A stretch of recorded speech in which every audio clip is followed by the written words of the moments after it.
उसकी एक शाम घिरने को है या कि घिर आई है। अभी कुछ देर बाद रात आने वाली है, अंधेरा होगा। अंधेरे के बाद रात और गहरी होगी।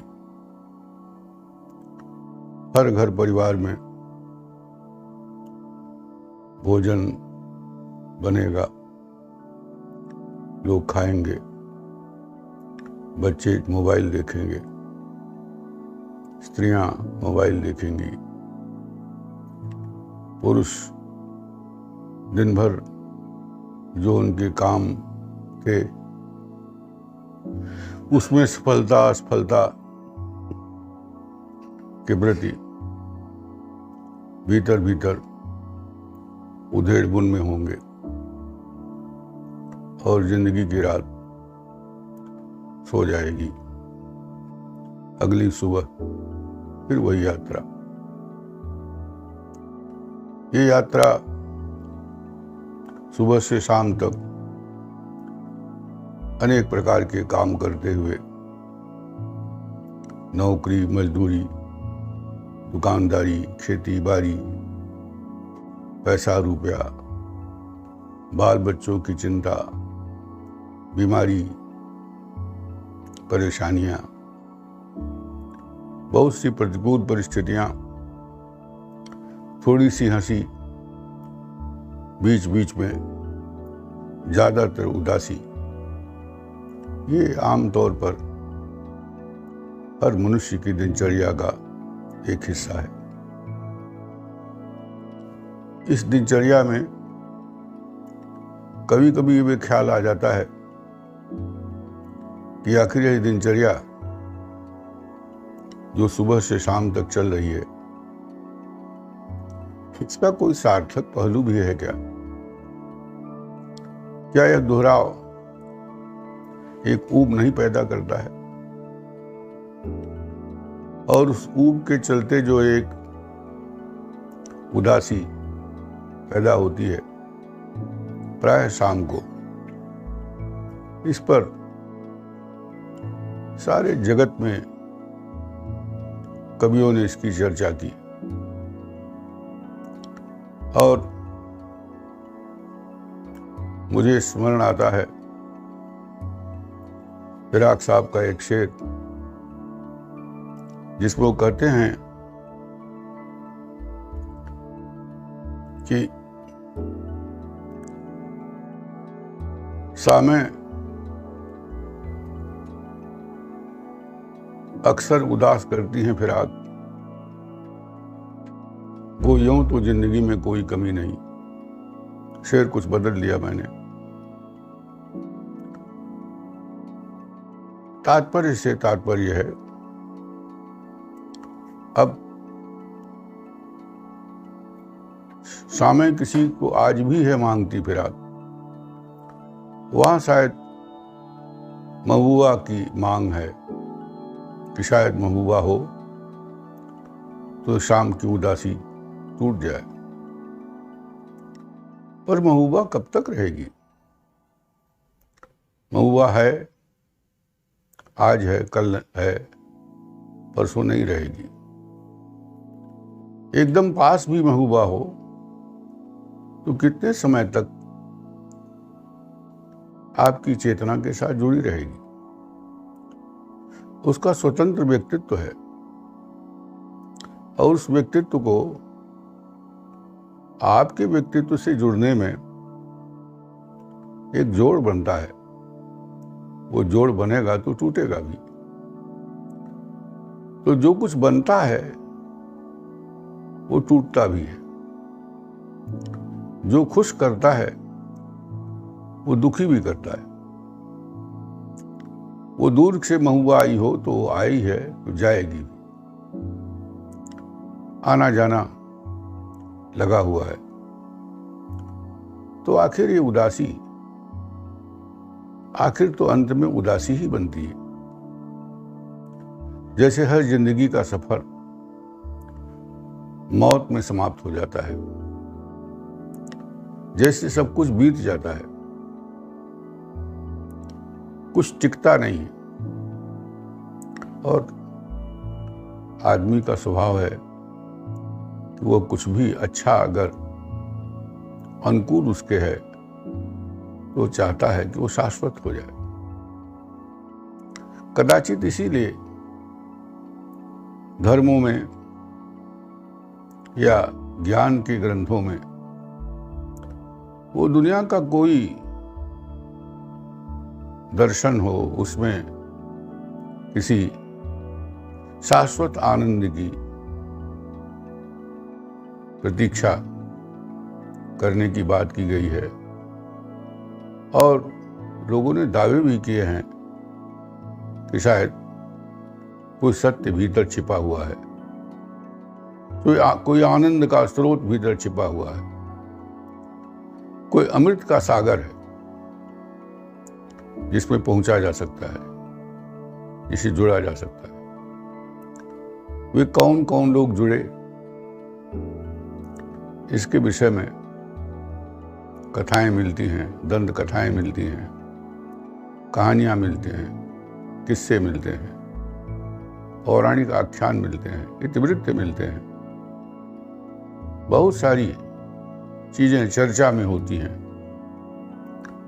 लोग कहा करते हैं कि अमुक संत, अमुक फकीर, अमुक महात्मा पहुंचे हुए हैं। कहां तक पहुंचे हैं ये कोई नहीं बता पाता है।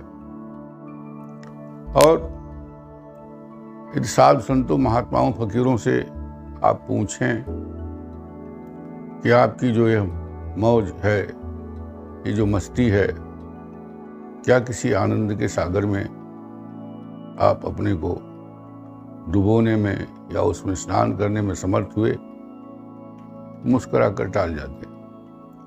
और फिर एक शब्द है अनिर्वचनीय। उस अनिर्वचनीय शब्द का बहुधा प्रयोग होता है कि वो तत्व ज्ञान, वो ब्रह्मानंद, वो परम रस, वो शाश्वत रस जिसको मिल जाता है, वह जो जान जाता है वो कह नहीं सकता है। जो जाने सो कहे नहीं, जो कहे सो जाने नाही। अब एक पहेली है, इस पहेली को शेष जनता दोहराती रहती है और खोज में लगी रहती है। ये बहुत विचारणीय है कि हम दैनंदिन जीवन को जीते हुए जो एक अनिवार्यता है, देह धर्म है, सामाजिक धर्म है, या राष्ट्रीय धर्म है, या व्यवस्थागत इंतजामगत धर्म है, कर्म है, या संविधानगत कर्तव्य है, उसका पालन करते हुए हम क्या किसी और महद रस, महद आनंद, महद सुख को प्राप्त कर सकते हैं? ये विषय बहुत ही महत्वपूर्ण है और ये कोई बता नहीं सकता है कि प्राणी जगत में, अन्य प्राणियों में यह बात है कि नहीं, क्योंकि चींटी कोई है नहीं, हिरन कोई है नहीं, सूअर है नहीं, भैंस है नहीं, गधा है नहीं। उसकी काया में प्रवेश करके तो जाना नहीं जा सकता है कि उसके भीतर इस प्रकार की चेतना है कि नहीं है। पर मनुष्य होने के नाते मनुष्यविद होना, मनुष्य के बारे में जानना, मनुष्य को देखना, मनुष्य के जीवन यापन को समझना, मनुष्य के भीतर इस प्रकार की ललक, इस प्रकार की संभावना की खोज एक शाश्वत सत्य की तरह शाश्वत खोज भी है। ये खोज चलती है, चल रही है, आगे भी चलेगी। धर्मों, संप्रदायों, आचार्यों, फकीरों, संतों, महात्माओं, ज्ञानियों, जिज्ञासियों और बड़े बड़े विमर्शों, बहुत सी दार्शनिक पुस्तकों, मनोवैज्ञानिकों के चिंतनों, विचारकों के विचारों में ये बातें अक्सर विमर्श की होती हैं। और दुनिया भर की किताबें, दुनिया भर के ज्ञान के आधार आज सभ्यता के इतिहास में दिखाई पड़ते हैं। लेकिन आज तक कोई समझ नहीं पाया, और समझा तो किसी ने कोई बता नहीं पाया कि वो क्या है जिसकी खोज हम कर रहे हैं। हमारे हिंदू सनातन धर्म में तो यह कहा गया कि मनुष्य प्राणियों में सर्वश्रेष्ठ है, और उसका जन्म ही इसीलिए हुआ है कि वह शाश्वत सत्य को या कि परमात्मा को या ईश्वर को प्राप्त कर सके। और असली प्रयत्न उसके जीवन का पुरुषार्थ इसी में है, उस शाश्वत तत्व को खोजे। कहाँ खोजे? मंदिर में, मस्जिद में, गिरजाघर में। कहाँ खोजे? गुरुद्वारे में। कहाँ खोजे? संत में, गुरु में, फकीर में, यहाँ वहाँ। कहाँ? प्रकृति में। बाहर बाहर कहाँ खोजे? क्योंकि जो दृष्टि हमारी है वो बाहर बाहर ही खोज सकती है।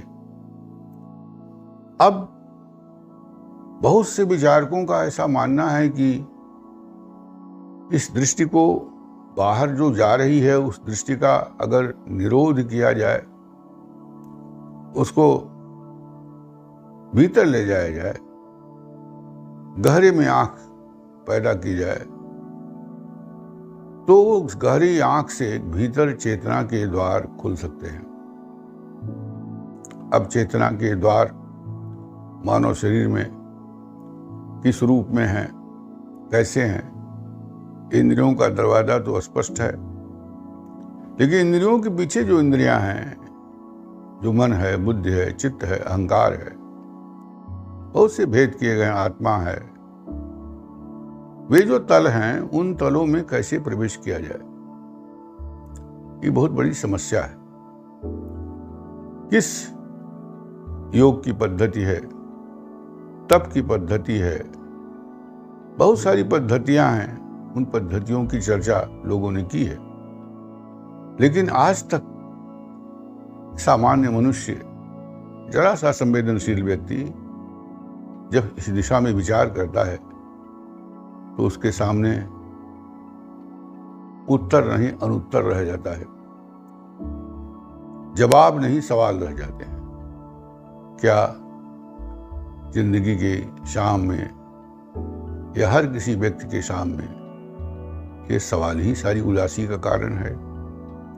ये गंभीर प्रश्न है, इस पर आगे विचार किया जा सकता है।